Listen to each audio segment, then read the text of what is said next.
Welcome to my kusina. Gagawa tayo ngayon ng long soup dito sa Hong Kong. So, ang mga ingredients natin, mayroon tayong coconut, karni ng baboy, yan, yung nuts, mayroon din tayong sayote, mais, carrots, at saka itong sweet almond, at saka ito, sweet ito, kaya lang di ko alam pangalan niya.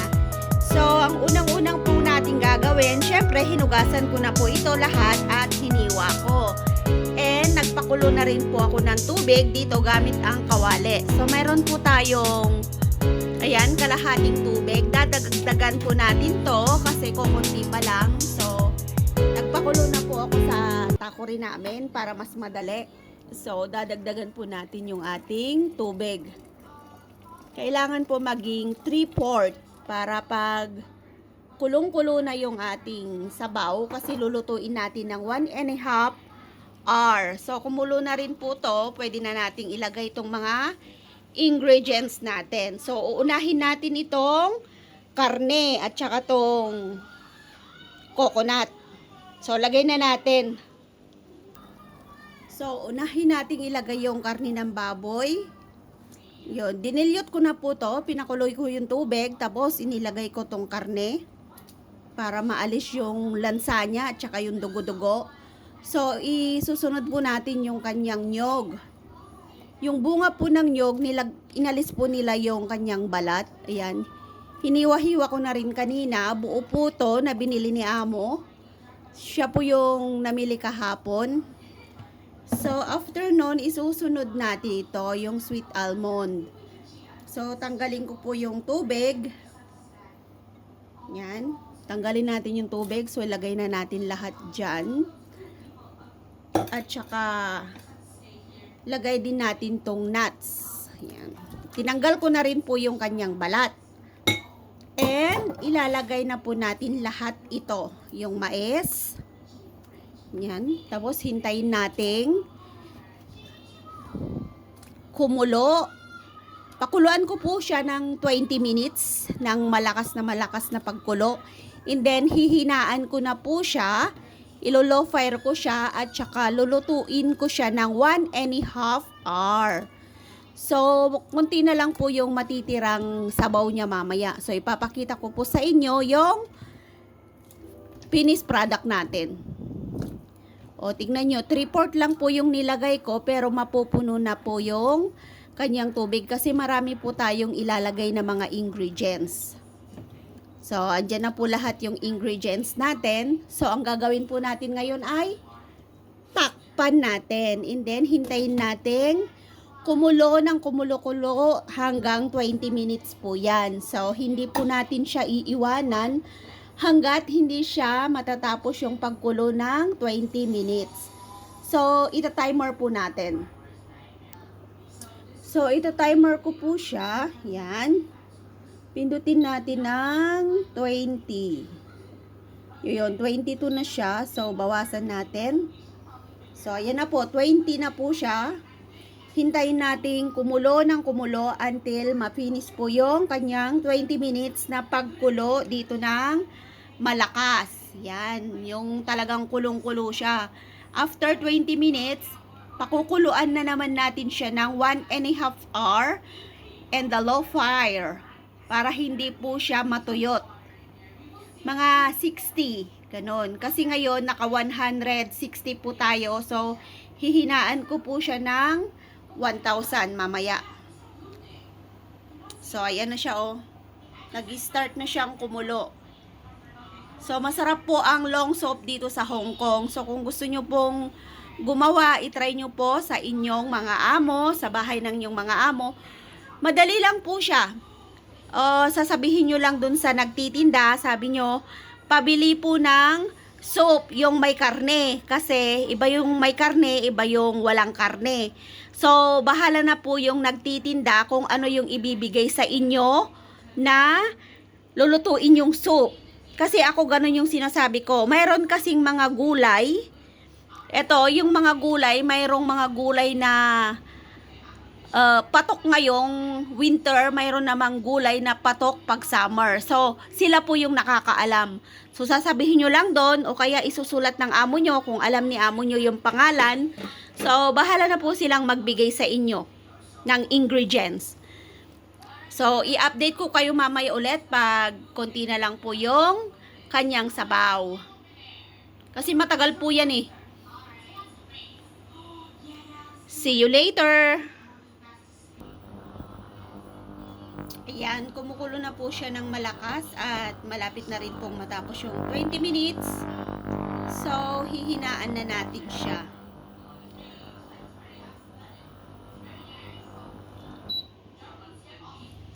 Yan, hihinaan ko na siya, natapos na siya. So, ita-timer natin. Ayan, sindihan natin. So, hinaan natin siya ng 600. Tapos, i-timer natin siya ng, ay dito. I-timer natin siya ng 1. Ayan, 30.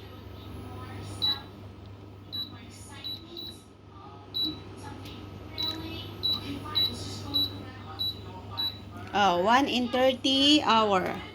1.5 hour.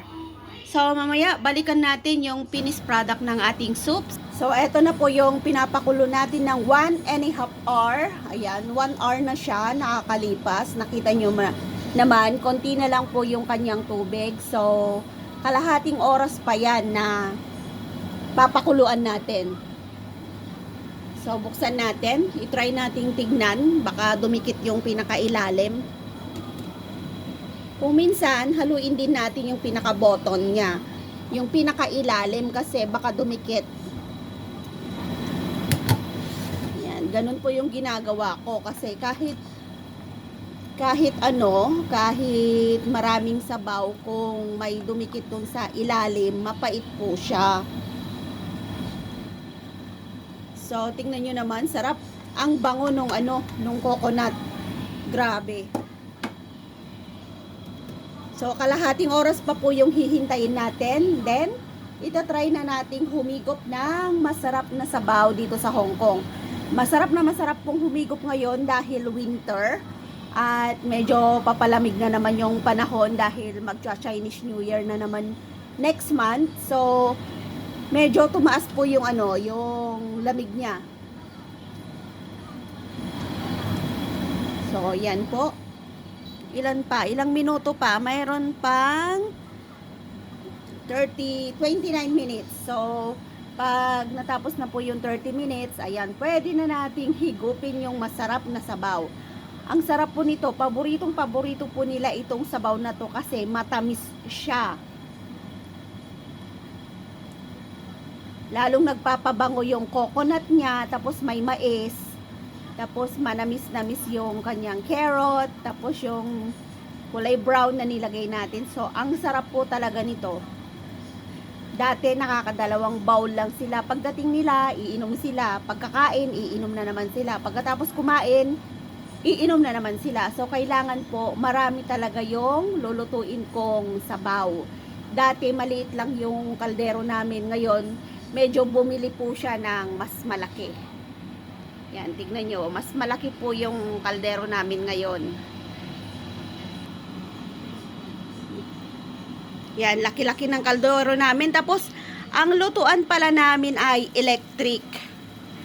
Yan, electric stove po yung lutuan namin. So, pwede mo siyang i-timer. Hindi tulad ng gasol, yung stove natin, na pag sinindihan mo, hindi mo siya pwedeng i-timer. Ito po, pwede mo siyang i-timer. So, low fire lang po yung gamit natin. Dapat naka 600 lang siya. Dahil 30 minutes na lang yung natitira. So, dapat i-low fire lang natin siya para hindi po siya matuyo. Hindi mauubos yung kanyang sabaw. Yan, tutukan lang natin kasi mamaya ay hihigop na tayo ng sabaw. So, yan na po yung timer natin. After 1 hour and 30 minutes, yan, nakikita natin 2 minutes na lang po yung natitira. So, tutukan na lang natin at malapit na tayong humigop ng masarap na sabaw. So, i-ready ko na po yung ating mangkok. Siyempre, maghihigop tayo ng sabaw. At nandito rin yung alaga ko. So, magsasandok po ako ng dalawa. So, magre-ready ako ng dalawang bowl. Ayan, tag-isa kami ng aking alaga. Siyempre, lalagyan ko siya ng plato para pag binigay ko sa kanya, hindi mainit. Yan, sa kanya yung blue, sa akin yung pink. So, tutukan lang natin. Yan, ito yung pansandok natin. So, ito po yung ating sabaw. Yan. 1 minute pa. Ayun, nag-end na siya. So, pwede na po tayong magsandok ng ating sabaw. Wow, so yummy. So, ready na po yung ating sabaw. Ayan, sarap.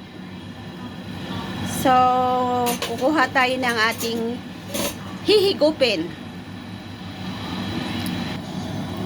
So, kuha na po tayo ng ating sabaw. Kasi bibigyan ko yung alaga ko. So, kanya, walang sahog. Hindi ko siya lalagyan ng anumang sahog kasi ayaw niya yung may mga nakikita dyan na pakalat-kalat sa iniinom niyang soup. So, this is for Casey. Yan, tama na yan.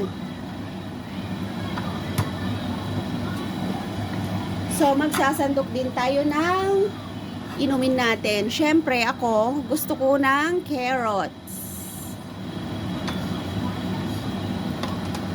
And gusto ko siya ng, titikman natin to. I want to try the coconut. So, yan. Okay na sa akin to. Yan. Sarap. So, gusto ko rin ng mais. I get 1 corn. Yan. So, yummy. So, eto na po yung ating soup. Yan. Papakita natin yung soup natin. So, eto po yung niluto nating soup for tonight. Kasi, pang dinner natin to. So, tingnan nyo naman. So, yummy. So, inom na po tayo. Tatry nating uminom ng ating ginawang soup dito sa Hong Kong. Maraming salamat po sa walang sawang panonood ng aking mga ina-upload. So, thank you for watching po. Sana po ay gayahin nyo yung aking ginawang soup for today para sa mga amo nyo. Kasi, masarap po siya. Talagang matamis. Yan. Pantanggal ng mga ubo-ubo, kung ano man dyan na mga sakit-sakit sa katawan. So, very healthy po yung soup na to. Lagi namin tong iniinom dito sa bahay. So, thank you for watching. Bye-bye!